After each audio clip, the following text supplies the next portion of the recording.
It is. I love it. And I got to get your prediction really quick on the Jake Paul versus Gervonta Davis fight.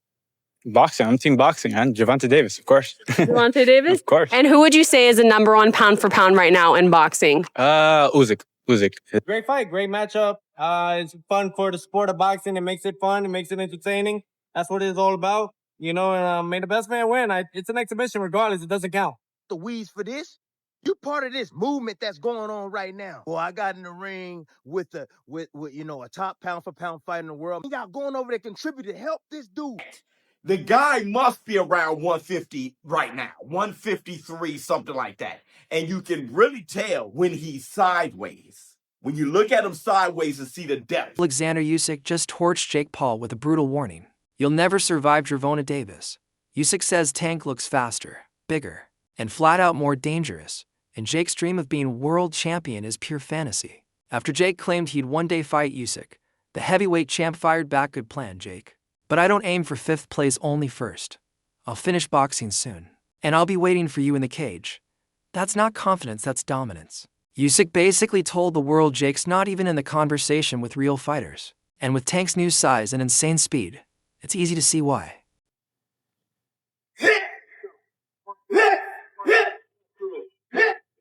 Tank's transformation is unreal. He's heavier, thicker, but still lightning quick. His punches look like gunfire. Fans are shocked Tank's adapting to Jake's size without losing his killer instinct. He's not bulking up for looks. He's bulking up for damage. Oh, in some things, I think Gervonta's just gonna stick and move. He'll be fast, play it smart, I don't see him staying still for too long so Jake can land some shots. He'll just try to touch him. Who knows, man? It's an exhibition. It's a money grab. When asked about his mindset, Tank said, "I'm in a way better headspace now. That's all that matters. No trash talk, no games, just focus. Every time I fight, it's fireworks." He smiled. Meanwhile, Jake's starting to sound human for once. Of Jake Paul, Gervonta Davis. That's the state of boxing. Yeah, that's right crazy. Let that sink in. Jake that's Paul, right Gervonta Davis is so crazy. 135 versus 200. That is so nuts. They're all exhibitions. None of them are. They're exhibitions. Jake admitted to TMZ, "I think Tank's one of the best. Honestly, this is the most scared I've ever been." That's a big confession from a guy who built his image on being fearless this time. The fear feels real, and maybe that's why fans are calling this Jake's reality check fight. Jake went for the jugular. Jake comes back and says, anybody that puts his hands on a woman is a scumbag, and that's you. Tank responds. In the world of responses, it was as bad as it gets. In defense of himself, makes a comparison to P. Diddy. Jake literally just puts his head down. It's like, man. And I think that Jake was thinking in the... Shannon Briggs, who trained Jake early on, said, "It's great for boxing. But Tank's a different animal." And he's right. Briggs knows what real power feels like: speed, timing, precision. He wasn't hyping Jake this time. He sounded worried. How do you prepare for a guy that's different stature-wise? Yeah, no, we have world champions. Raymond Ford in the 130-pound weight class. We got Montana Lovin. Shakur Stevenson is coming in this week. So just sparring against guys on their level and people who have, been doing this. Destiny Ballou kept it simple if Tank lands clean. Jake's going to sleep. He's seen knockout power up close, and he's calling this one like it is. Size means nothing when Tank's accuracy hits like lightning. Right, I think that fight there, because of Tank's skill level, it's like, it makes it fair, even though he's not, the weight difference is crazy. Really and truly, bro, Jake Paul should not land a punch on Tank. Value added. Jake's never fought anyone like Tank. Davis has beaten bigger men before because of his timing and IQ. If Jake gets hit with 8-ounce gloves, it's lights out. Carl Froch even called it a safety risk, saying Jake's high chin could get him badly hurt. Gabe Rosado agreed Tank's not wild. He's calculated. Listen, he's a marketing genius, but when it comes to people that picking his fights, I can't get my head around it. If Tank hits him clean, he's going to sleep. He'll have a lot of smoke blowing up his backside by his coaching team and people like that, but when he gets hit for real, 10-ounce, well, I'm told it's 16-ounce gloves now, it's like an exhibition. Right. I'm told it's big gloves and head guards. He's going to need them. Rosado said, "Tank doesn't waste punches. He sets traps. He makes you react, then bang, fight over. That's why elite fighters fear him. He plays chess while others throw punches. Jake's straight rhythm and stiff movement could make him a perfect target."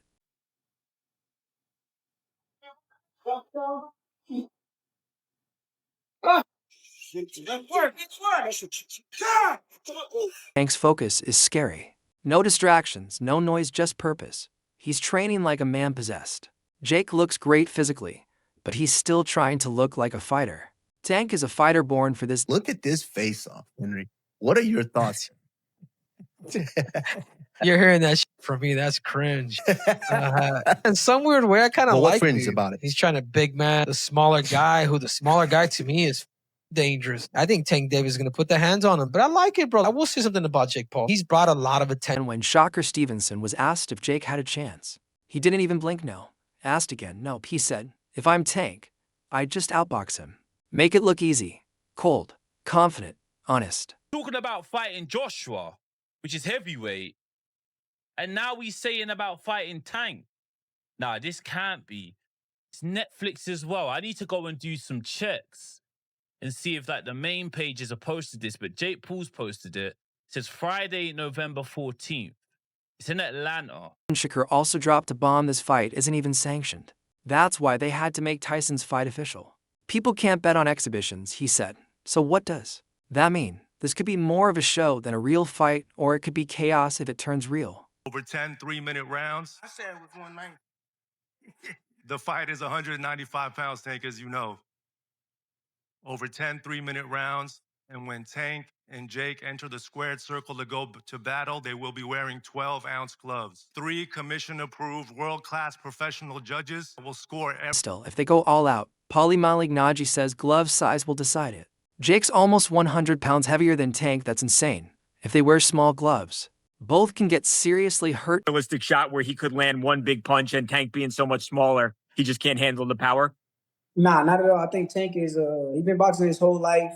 Been boxing since a kid, so I doubt like that's gonna be an issue or problem. I think Jake is good for where he's at, but I think it's just levels. Do you see a more likely chance that Tank wins by decision? Or using 12-ounce gloves, thicker padding, less sting. That helps Tank survive Jake's weight advantage, but takes away some of his knockout power still. One perfect punch can flip everything. When you go get an actual real boxer, for real boxer, who is a knockout artist, who is still in his prime, and now you put him in this exhibition, this just shows me right now that the sport is officially gone, and the only hope we have is September 13th, Canelo and Bud Crawford. Jake doesn't care about the details. He just told a podcast there's a massive knockout bonus. Big money for whoever finishes the other. So now both guys are chasing one thing, a highlight reel finish. Guys boxing. Maybe Right. so. Right. Well, he's But I just hope we get the Shakur fight before that moment. So for me, that Tank fight, I mean, as I understand it, Tank's fighting Jake Paul, which is the most bizarre thing ever, but I'm sure it'll do massive numbers. Right. And I don't know what'll happen with the Lamont Roach fight, but I just hope that... Jake said, someone's getting knocked out. This isn't Floyd versus Logan. This is real. He swears it's only called an exhibition because of the size gap. Tank's mentally weak, Jake claimed. When things go wrong, he breaks, and this time, everything's going wrong. Mind games or desperation. Either way, this fight just got personal. I mean, and you know what? PBC has to be called out in this too. They have one of the biggest stars in boxing, and they're putting them in this farcical fight. And they are struggling for survival, PBC. I mean, they are just falling apart. You know, the Pacquiao fight did terrible. You know, terribly promoted. You know, Pacquiao was hardly available. I mean, it was just that they were too cheap to hire Pacquiao's normal.